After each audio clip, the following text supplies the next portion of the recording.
here. I will just reference a couple of these tablets, these pages in here as I go through this presentation.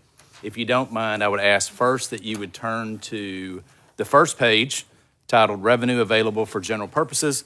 2 weeks ago, I delivered the 2026-27 biennial revenue estimate, which shows that the legislature has an estimated $194.6 billion available for general purpose spending in the 26-27 biennium, a decrease of 1.1% from the corresponding amount of the funds available in 24-25. The total includes an ending balance of $23.8 billion from the current 2-year budget period, which ends August 31. In addition to the $23.8 billion in cash carryover, the 26-27 biennium includes tax revenues of $155.4 billion and non-tax receipts of $21 billion. The $23.8 billion projected ending balance for 24-25 is robust, but it differs in a meaningful way from the record-shattering ending balance projected in the BRE 2 years ago. The previous ending balance reflected astonishing state revenue growth coming out of the pandemic-related shutdowns, skyrocketing inflation, and an influx of federal money. It allowed you to make critical investments in infrastructure, including broadband, water, higher education, parks, as well as to provide significant property tax relief while maintaining a balanced budget that left money on the table for this biennium. The projected ending balance in this BRE has a very different makeup. It reflects conservative fiscal management practices and spending decisions. Other states that reported big balances are now experiencing deficits. It includes unspent contingent appropriations of $5.4 billion for public education, education savings accounts, because as you know, the 88th legislature did not enact that requisite legislation. In addition, a full $7.33 billion of the balances is due to GRD, General Revenue Dedicated Accounts. This is money that has been collected for a specific purpose, but hasn't been spent, allowing it to be considered when certifying the budget as balanced. This estimated ending balance does not account for any general revenue-related spending that may be authorized through a supplemental appropriation bill. Additional spending would, of course, reduce the funds available. The final ending balance for 24-25 will be determined by the actions of the 89th legislature and by actual revenue collections during the remainder of this fiscal year. I would ask now that you turn to the next page, which simply just to highlight for you later on, that shows, and it's titled Certification Ending Balance. This just shows you the prior ending balances in the prior years going back to the 2011 session. Now I'd ask you to turn to the next page, which you will see is titled Sales Tax and Total Tax Collections. You will recall that our state tax collections soared after the easing of the COVID-related constraints in fiscal 2022 and 23 to levels that we had not previously seen in our state. Over the last 28 years, a total tax increase has averaged 5.2% per year in collections. Yet in fiscal 2022, they increased a record-shattering 25.6% as compared to prior fiscal years. That increase, along with a record 40-year high inflation and an enormous infusion of federal dollars into the economy, contributed to last session's historical cash carryover balance. The Texas economy is projected to grow in fiscal years 25 through 27, but at a slower pace than we have had historically. This reflects a return to normal, typical economic conditions and the ongoing reactions of consumers and businesses to higher interest rates aimed at easing and controlling inflation. About 88% of total revenue-related funds for 26-27 is projected to come from tax revenues. The sales tax, as you know, is our revenue system's mainstay. It has made up more than half of the annual state general revenue-related tax collections since 1988. In 26-27, sales tax collections are projected to be 59% of all tax collections. It is important to emphasize that our sales tax base is significantly higher than it was 10 years ago. When I became controller, the sales tax collections were less than $29 billion in that year, but then now, however, they are estimated to be $48.8 billion. Thus, even a moderate growth on a bigger base is substantial. The next largest source of general revenue in 26-27 are projected to be motor vehicle sales tax, rental taxes, oil production tax, franchise tax, and insurance tax. I'd ask you to turn to the next page, which you will see is oil production prices and collections. Oil and natural gas collections are a product of two factors: price and production. The price of oil has fluctuated wildly over the past 20 years, and historically, there has been a swing also in natural gas. Oil production, meanwhile, has experienced a significant change that also affects the other parts of our economy. It is no longer tightly tied to rig count. Horizontal drilling and improved fracking techniques now allow companies to produce more oil with fewer rigs. From fiscal 2014 through 2024, the number of active rigs have decreased by 65%. Yet oil production has amazingly increased by 92% during that exact same time period. This makes oil production more efficient, but it also has a ripple effect on sales tax collections from and employment in the mining sector. With fewer rigs, there is a drop in hiring and purchases of taxable equipment and other goods related to well development. Looking at severance tax collections, oil prices in 2025 are projected to average $70 a barrel, then rise to $71 a barrel in 2026 and $76 in 2027. Tax revenues will be around $11.8 billion in both the current and the upcoming biennium. Natural gas prices in 2026 biennium will slightly rebound based on increase in power demand for artificial intelligence, data centers, and also cryptocurrency mining, along with continuing rise in LNG demand. I project that natural gas collections in 26-27 will grow to 25.5% to $5.35 billion. Now, if you don't mind, if you'll turn to the next one, which is titled Transfers to the ESF and State Highway Fund. Here you will see that we project a transfer of $5.1 billion from oil and natural gas collections to the State Highway Fund to support our transportation system as required by the Texas Constitution.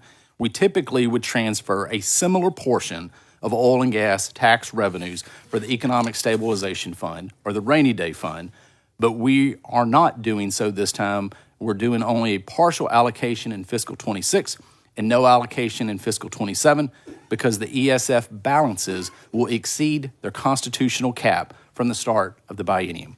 By the end of 2026-27 biennium, the ESF is expected to grow to more than $28.5 billion absent any additional appropriations. I would ask now, if you don't mind, to turn to the next page, which is titled Economics Stabilization Fund Ending Balance. This page simply shows the ESF balances in fiscal years 2022 through 24 and estimated balances in fiscal years 2025 and 27 in relation to calculated constitutional caps for the ESF balance. As a reminder, the state constitution provision caps the ESF balance at an amount equal to 10% of general revenue deposited during the previous biennium. The Rainy Day Fund will hit its cap at the beginning of fiscal 2026 with partial transfers in 2025 severance tax revenues, reducing the amount of money that would be transferred and preventing additional transfers to the fund in fiscal years 27 as well as in 28. The total amount of severance taxes that will be retained in GR is projected to be $5.9 billion in fiscal 25 through 27. The Rainy Day Fund will likely continue in hitting its cap in subsequent biennium. I'd ask now that you turn to the next page, which is titled Economic Stabilization Fund Long-Term Forecast. I bring this page up as a policy discussion that needs to be discussed. One question that deserves your attention is whether part of the severance taxes should continue to go into the ESF for future generations, or should the cap remain in place and thus those severance taxes flow back into general revenue from here forward. When the cap is reached, the 37.5% of severance tax collections that are set aside for the ESF will remain in general revenue as well as interest income on ESF balances. The chart estimates the projected balance of the Rainy Day Fund due to a constitutional cap and if the cap did not exist, thus allowing severance taxes and interest income on the ESF cash balance to remain in the ESF. For illustration purposes, this comparison simply runs through the year 2035. Despite the halt on transfers and interest income, the total ESF balance is projected to grow due to investment income on the invested portion of the fund. This is the result of changes that I pushed for and that you approved to invest the ESF in a prudent way that maintains its purchasing power and liquidity while keeping only 10% of the fund balance in cash or its equivalents. Before this change, we were required to manage the rainy day fund, as you may recall, in a way that was basically amounted to burying the money here on the Capitol lawn. Now to non-GRR revenue. Additionally, I need to note that as to federal income, I expect the state to receive $115 billion in federal income, along with $70.7 billion in other revenues that are dedicated for specific purposes and therefore are unavailable for general purpose spending. Thus, revenue collections from all sources and for all purposes in 26-27 will be a projected $362.2 billion. Now, as always, I must remind you that the biennial revenue estimate, as well as our underlying assumptions and projections that make up the BRE, are inevitably affected by events outside our control. Texas is not immune to the threats that come from global uncertainty. War and unrest in other countries affect our security, put our supply chains at risk of disruption. Here at home, even though the inflation rate is slowing, it will take time and strong leadership to address the continued damaging effects of record high inflation. It changes arise in our assumptions and revenues move in a different direction from the assumptions that we have provided. Then, as always, I will keep you and the taxpayers informed as we see changes to this estimate. Madam Chair, members, happy to answer any questions. I have a couple of questions. Yes, ma'am. So, talking about the ESF, so you project we're going to reach the cap. You've made that clear. How much of the available revenue of $194.6 billion projected is GR that was not sent to the ESF? The ESF. So currently in this biennium, which you'll show on the second page, this biennium is essentially $300 million that we typically would have reserved, and then in the next biennium would be $5.6 billion. But you could expect that to continue to grow, obviously, the revenues that would stay in GR? Yeah. Yes. I mean, we think, as I said earlier, even though the oil and gas industry is going to continue to produce. Yeah. So basically, and you said is something for policymakers to consider. Yeah, that's your choice. So if you're keeping the oil and gas severance tax in GR, which you are if you don't transfer Here it to in the perpetuity, ESF, it seems. then I guess the policy decision is there. Are you going to use oil and gas severance tax to run the state, basically? Use it for general purposes, right? Other purposes, something you want to fund as a stream of revenue, there's an option. I mean, we ran this scenario 2 years ago, and what I didn't ask the question, and we just didn't take into account the investment earnings. Right. I mean, now we're able to earn over $1 billion, 1.3 billion, thanks to the changes that you enabled us. And so it still grows, just not as fast, right? That was my next question. So we have investment income and interest income. Are those two separate amounts? They are, but the interest income, like the severance taxes, when the cap is hit, it flows back into GR. Okay. And investment income just Will continue to stay grow in on the top ESF. of the Yes, balance. Okay. So as you would make investments, it will continue to continue grow Yes, ma'am. independently, even if Yes, we don't ma'am. raise the cap. That is because correct. of that. Which is the point of it that we wanted to change. Instead of keeping those ESF dollars in the treasury pool, Right.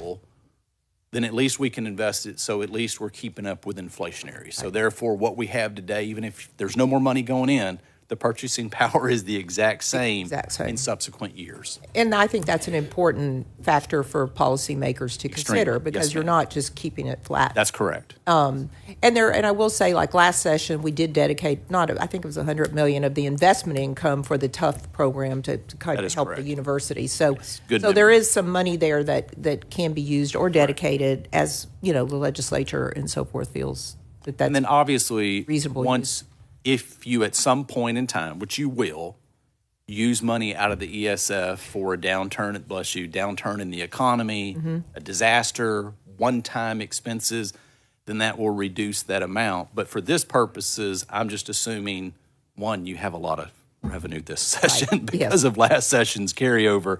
We just assumed no expenses out of it. But if you did, money would flow back to it, possibly in the future. Okay.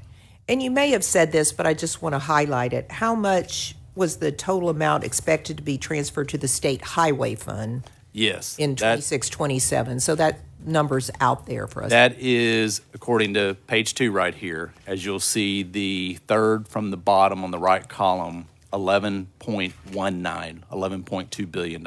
And I wanted the public who's listening to have that figure. So it's 11.9 billion dedicated to 11.2. highway. Yes, ma'am. Yeah, 11.2. All right, thank you. All right. All right, Senator Schwartner.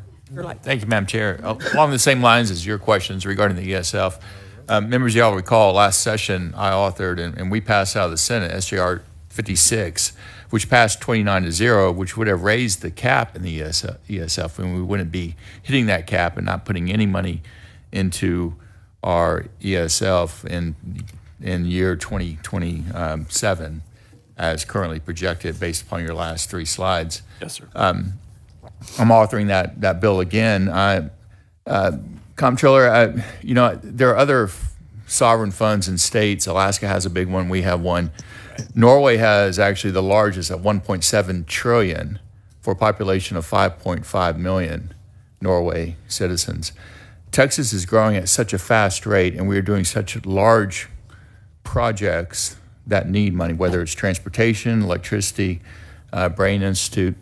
We should give very serious consideration again of raising that cap to allow more money to go into a fund that we as a state can access during not just times of emergency, but for very large infrastructure projects or other critical long-term projects for the state of Texas. And I'm actually proposing that we rename the ESF to the Texas Sovereign Fund to really delineate what's being utilized now for, which is a fund that actually, again, funds large projects, not just stabilization during economic downturns. Do you have any input as to what we should raise that cap to, or should we not raise it? Because I believe we can't actually make any money or very little money if we just keep it. If it rolls back over to GR, we're only making 1% or less than 1%, right? And that's one reason that I'd asked this question a couple years ago, and then obviously it's fundamentally changed. So I wanted to bring it up again because, again, I left the policy world. That's you as the legislature. But at least just to make the point, there's a clear distinction between if we leave it as it is, what that fund would be in 10 years versus if we continue to have revenues go into it as we have historically, what the fund is. And part of that is because the investment earnings begin to domino effect more with time, just the same as our retirement. Right. When you make money on your money. What do we encourage people to do? It's hard when you're young to invest in retirement. It's hard to do it for new parents to invest for a 529 education account when they're young, but the domino effect in the out years is just unbelievable. And that's the result of this. But again, that's your decision. I don't have we can help run projections for you, but again, it's your decision. But I just wanted to bring it up. I just felt like I should. I think your last page there is very illustrative regarding if we did not have a cap. We could have an ESF in 10 years of 80 billion, and we did not access it, obviously, for various projects and our emergencies. I think that's an important point, and that's such a large backbone for the state of Texas to have that monetary backing on our own instead of having during times of crisis and/or when we need to do something because of growth or for new industries or whatever. We have that ability to do so. Yeah, I just make the point that it's pretty remarkable that the Permian Basin, other oil opportunities in Texas.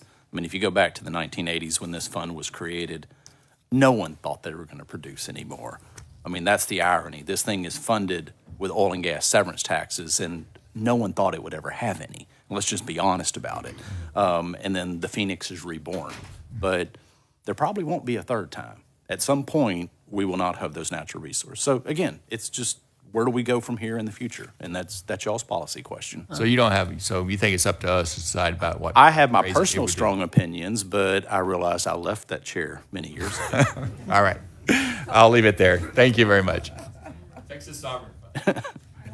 All right, Senator Zafferty. Thank you, Madam Chair.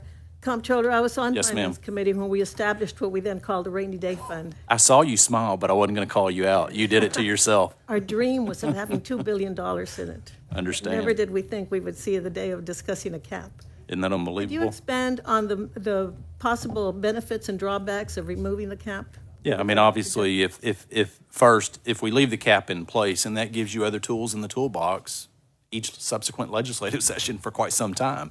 If we change, you as the legislature and the voters, because it is a constitutional amendment, it has to go to the voters, change the cap and was to raise it, then at least it gives Texas a bigger tool in the toolbox for future out years when the oil and gas industry is not as strong as it is today, that when we do have a downturn in an economic global recession, it gives us a bigger tool is what it does. And that's a policy question for y'all. Do you use these dollars? And hopefully, if you're going to use them, you're going to do it for infrastructure investments in Texas, or it's one or the other. Thank you. And if we were to adopt a dynamic cap system adjusted for economic conditions, what metrics would you recommend we use to decide on those adjustments? I think we'd be happy to work with you to try to come up with something. I don't have the exact off the top of my head. It's not a scenario one. It would be something whether y'all want to go in that direction. And if so, then we're happy to work with you. Okay, thank you. Thank Yes, you, Madam ma'am. Chair. Senator Colhorst. Thank you, Madam Chair. Comptroller Hagar, thank you for the good work that you and your staff do. Thank you for taking the black eye for the session, Senator. You bet. You know, I think you have a T-post story as well. Yes, ma'am, I do. They're dangerous.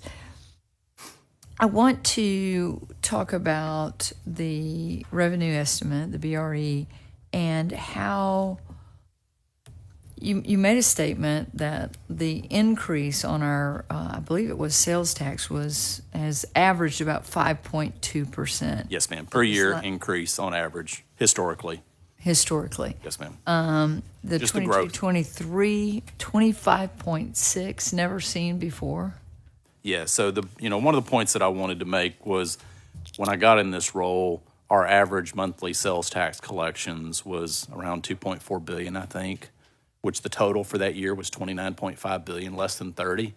And then now we're almost averaging $4 billion a month. I mean, that is just, I would have never imagined that. And so the point is that I'm making, even if we're not, monthly sales tax collections are not growing at a steep rate as they have the last few years, even if it's modest growth, that is a big number. That's the only point that I'm making. It's very large compared to what it used to be, thankfully.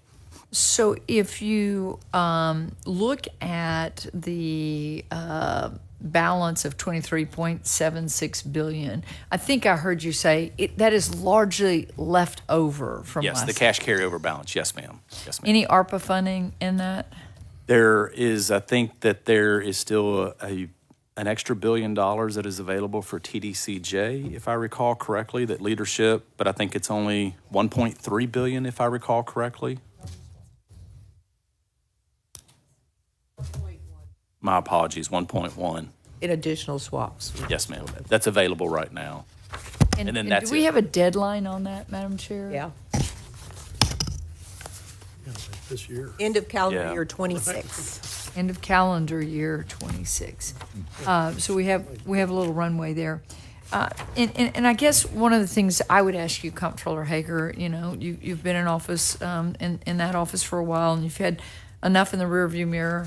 Yes, The windshield is always hard to predict what's coming down the road. I think we have enjoyed these historic increases, as you described. The fiscal discipline that you kind of alluded to in your remarks. I was writing down some of the key words that you were, one of my lines was warning from Hagar. Yes. Yes. That the BRE is different versus 2 years ago. That's correct. So when we look at this, and Madam Chair, I know all of us have people coming to our office and they view that, $23.76 billion or this very large budget, 8th largest economy in the world. And I really haven't had anybody come into my office that didn't ask for less than $200 million in an exceptional item. I remember the days when like 2 million was a big deal and 20 million was, like, wow, what are y'all talking about? And I haven't had an ask less than 200 million. That's kind of crazy to me. Yes. So what would you say as we build this budget? The chair has introduced a base bill that is, it's obviously the base bill, but I want to show fiscal discipline that we don't have all this money to add to it. What would you caution us about? My biggest thing that I was trying to figure out is I told you 2 years ago that what you were walking into a legislative session that was historical, it was unprecedented, and it was once in a lifetime.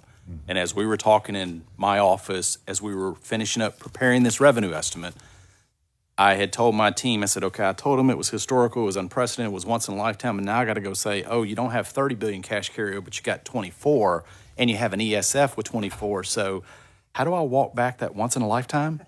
Because you kind of got it again. And I'm not sure how to phrase, because the point is, don't expect it in 2 more years or 4 more or 6 more. And so my revenue estimator, Brad, who has got a little gray hair and been around too, Brad said, well, pretty simple. It was conservative budgeting practices from last time.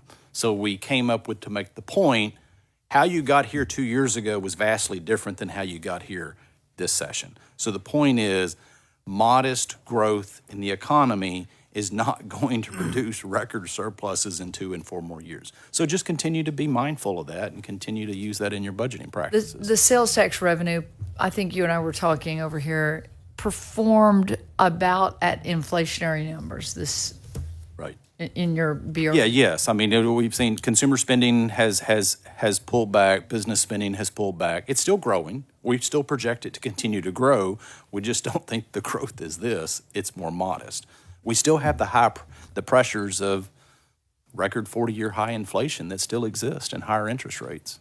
And Madam Chair, to just make sure that I understand your exchange with the Comptroller, Glenn, on your, Comptroller Hagar. No, Glenn. On your estimate on Yes, ma'am. page, it's the Economic Stabilization Fund, Senator Shortner, what do we want to call it now? The Sovereign Fund. Thank you. Were y'all saying that 5.9 billion could spill over into our fund, or did I mishear that?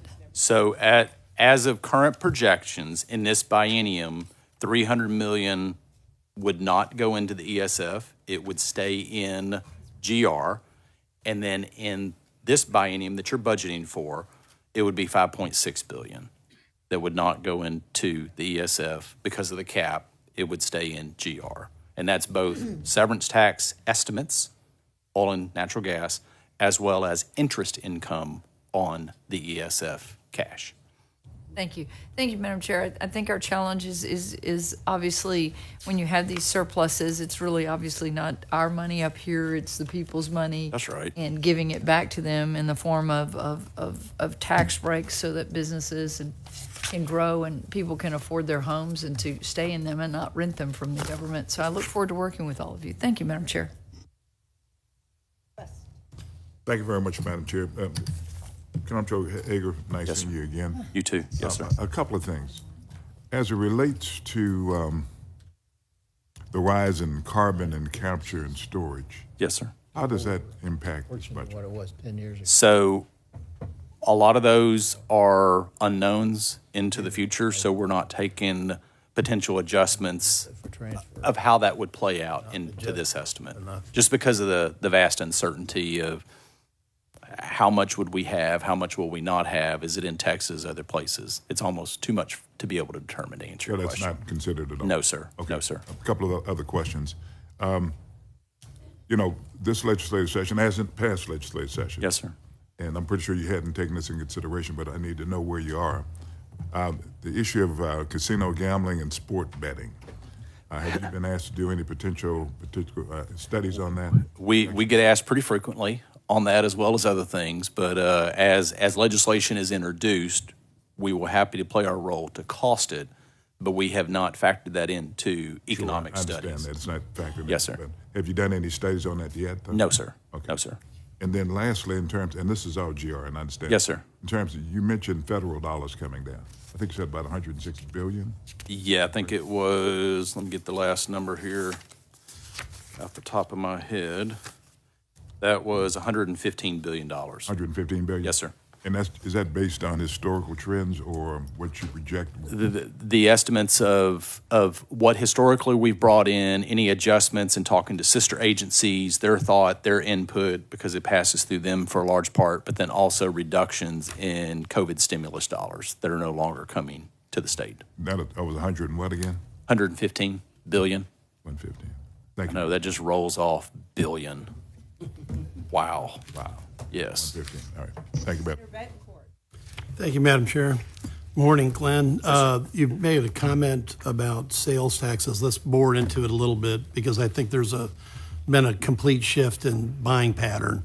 The last fiscal year, we would get a note from you and we'd have a up month, down month. You know, it was, interesting roller coaster. Yes, sir. And it looks like we kind of got off of that ride in the first quarter of this fiscal year and averaged about 3.18%. Yes, sir. But very consistently through what is generally our high buying season, correct? Yes, if I recall correctly, and I'm listening to see if staff is telling me otherwise, if I recall correctly, January was very, very modest. Right. Compared to a year ago, much less 2 years ago. The 3-month average, which I typically try to look at because the anomalies in 1 month, sometimes with refunds, large refund amounts that are requested, we'll throw a change in that. Obviously, this month, we're waiting till the end of the month to say what it is. But the point is, we've just been kind of barely above inflation. Right. And when you ran a historical number on sales tax collection, it's roughly 5.2%. Historically. Right. But this is already 3.18%. A little bit less. And this last month is not going to be setting the world on fire by any stretch. Okay, that would be my obvious guess, but So that's why we have more conservative estimates. no, I can see smiling from the front row behind. So you're on the right path. Okay, they're agreeing with me. Right, they're That's agreeing. usually good. Now, this begs an important question because while the base is higher, the rate of growth is clearly diminishing. Okay, As of what we project for the next 2 years. right. Now, systemically, there's reasons for that. I think that while we are still, one of the great job nexuses, great job creation engines in the country, when people come in from California, et cetera, they're not bringing generally 2.x kids, the family dog, and, in a buying pattern that is similar, especially post-COVID. So you want to elaborate on what y'all see in that? Yeah, I mean, that's one reason I'll make the point is that 2 years ago, coming out of COVID, we had these record 25.6% total tax increase collection. Sales tax was 19.3%. 19.3% increase compared to the prior year. I mean, just off the chart. As my oldest daughter one time, when I said something to her and she went like this, and I didn't know what that meant, I learned later that was teen talk, for my mind was blown. Seeing these revenues was mind-blowing. But that is not the norm, Senator, and that's not going to be the norm. We think it's going to be more modest, but continue to grow in the next couple of years. Right. When you give away free federal money, yes, people have a tendency to spend it. That's the point. I make the point in speeches that I give. I mean, we could easily said, no, we don't want your federal money, but also remember that was our taxpayers that paid that federal money. Sure, right. And so therefore, do we want to spend it here or spend it in other states? You obviously want to spend it here, and you want to keep a piece of that recycle. So I think y'all should have, and you did. But I guess my overarching point is we're now approaching close to 16 to maybe 20 months of, or at least I think maybe 18 of More modest growth, yes. very modest growth. Right above inflation, yes. Right. And so for the future, I think, Madam Chair, the key point is that there really is a restructuring of what people buy. I think inflation is baked in so much into the goods and services that everyone spends that they are very mindful of what they buy now. They have to downscale the amount or maybe not necessarily buy the premium product anymore. And you're seeing this, though. We see that, especially in average working families trying to attempt to stretch the dollar. is harder than it has been for quite some time Right. in this country overall. And when you look back in last year, I think you saw working class savings go negative maybe That is correct. about almost a year ago. Credit card debt is higher than it has. It's higher. Middle Upside class down is on also mortgages gone is negative higher, on. slightly higher. Yes, sir. So the salad days of tremendous sales tax growth are over for the foreseeable future. That's why we think, while it's positive, it's modest growth. And I just caution as we go forward budgeting. Right, and very modest growth, actually. That's, Yes, you sir. know, because we're going to be below historical by your estimates. That is correct. For at That is least correct. a couple years. Yes, sir. That is according to this estimate. All right, so I think this is just an important point that, because the sales tax is well over half of your general. 59% 59, of total tax you know, collection. almost quite, you know, the super majority. Yes, sir. And it's simply the buying patterns are just not there. What people buy, how they spend it, has profoundly changed. And given the inflationary pressures that are now all baked into everything that's already bought, with that pressurization there, I don't see any changes Yes, sir. anytime soon. So I'm glad you had a conservative estimate. Thank you.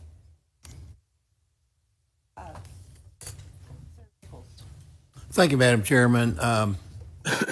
My questions fall in two parts. Yes, sir. First part is the great bulk of your testimony is why these numbers are up so high. That is like correct. Sales Yes, sir. tax because of inflation. Although the amount of inflation is dropping down, the inflated cost of It's those still items there. is staying up. Yes. Okay. And so while we're looking at very large numbers, I know very large compared to where the estimates, where it might have been at some day, the 15 or 20 or 25 billion, Right. those are inflated dollars. That's correct. And so what they will purchase compared to 10 or 15 or 20 years ago is substantially less. Substantially. So I always think in terms of purchasing power. That is correct. And so this is really an inflated chart, although it's the correct dollars. And so, If we were to overlay the inflationary cost on what this budget would have purchased X years ago versus now, yes, that line isn't on here, but it would be important to see. it would be an important That is decision. correct. It That would is not correct. go up at near the rate. It would, I don't know if it would flatten out but it would dramatically pull that number down. That is correct. Yes, sir. And so one of the things I think in terms is the actual what can we buy? That is So correct. we bought a lot of mental hospitals here in the past few years. Those are very expensive compared to what they would have cost 10 or 20 years ago. We took a lot of that money out of the rainy day fund, if not all of that money out of the rainy day fund. That's right. And I know the state highway fund takes a substantial portion of this, and we're buying rebar, concrete, asphalt, things that are on the world market, and those prices have not gone down. And they don't expect to go. Past 8 or 10 years, the inflationary purchasing power has been up like 60% or so. That's correct. Depending on how far back you want to draw the line. And so, yeah, these are real large numbers, and I sure hope, Senator Schwertner, that we do something either to raise that number. I'm very interested to see what's in your sovereign fund and how to anticipate those things. But dollars are not dollars anymore. That's correct. That's not the way I They're nominal over time. Right. The second part of it has to do, you commented that we're going to reach that cap, and when we reach that cap, that money stays in general revenue. Yes, sir. Okay. The transfer mechanism that we built into the Constitution for highway funds Yes, sir. triggers when there's a transfer. If there's not a transfer, in other words, it stays in general revenue, does that cut off the transfer, So the or is it transfer into general revenue? Yeah, so it essentially it goes from bucket A for ESF portion, the 37.5% continues to go to transportation because the ESF has its certain amount needed for that calculation. We're nowhere near that discussion. So transportation continues, Fund 6 continues to get the ESF 37.5. Now the ESF 37.5, once we hit the cap, I go to move it over here, but I can't move it to bucket B because it's full, so I move it back. I never move it out of bucket A. Okay, I so never, in I effect, never attempt to because bucket B is full. so the transfer mechanism stays in place, but instead of the excess going to the rainy day fund, ESF, it goes over to GR. Because we typically make that transfer at the end of the fiscal year, All right, after the thank- fiscal year. Yes, sir. Senator Perry. Thank you, Madam Chair. I want this for the benefit of a previous hearing, Yes, sir. specifically sales tax. We had about 95 billion is kind of what my recollection was. Yes, sir. You've raised that to roughly 98 billion, I Yes, guess, sir. so roughly 3%. Right. The reason I make that, arguably, that's our discretionary spending. That's what we get to do cool things with. There's a big conversation out there talking about buying out property taxes on all taxing jurisdictions up and down the line. I've heard that a few times. Isn't possible. Math don't work. Right.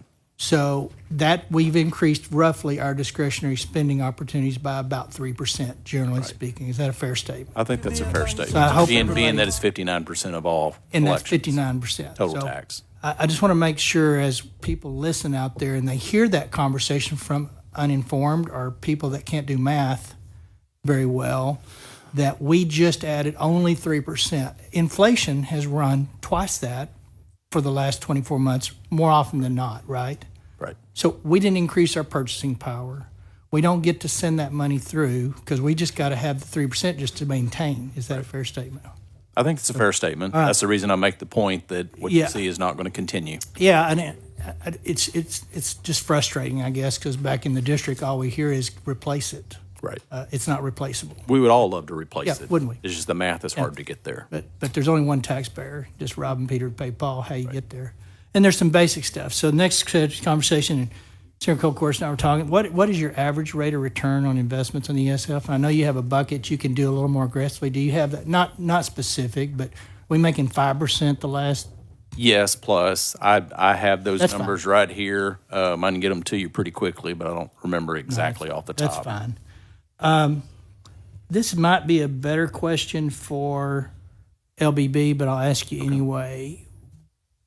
We have revisited our property tax relief Yep. and discovered, and those that were paying attention and could do the math back then Yes, kind of sir. suspected, but now we have just figured out that there's an automatic baked in $3.6 billion and growing every year now of property tax relief, or biennium, I guess. Right. Is that true? It continues to grow. Yes, sir. So that That's will exactly- always be a growth item for the most That's right. part, Yes, unless sir. some That's correct. catastrophic event That's correct. reduces. It continues to grow. Yes, sir. So that's automatically new property tax relief money built into the budget, correct? That's correct. And that number has no cap on it, correct?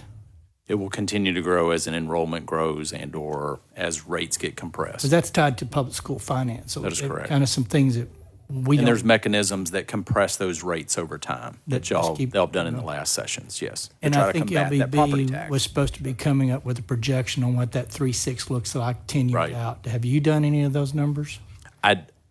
We may have them in the office, but I haven't seen them lately. That's good. And then just a broader conversation, because this is an infrastructure session, I think, from a grid and some other conversations. Yes. Obviously, roads gets taken care of.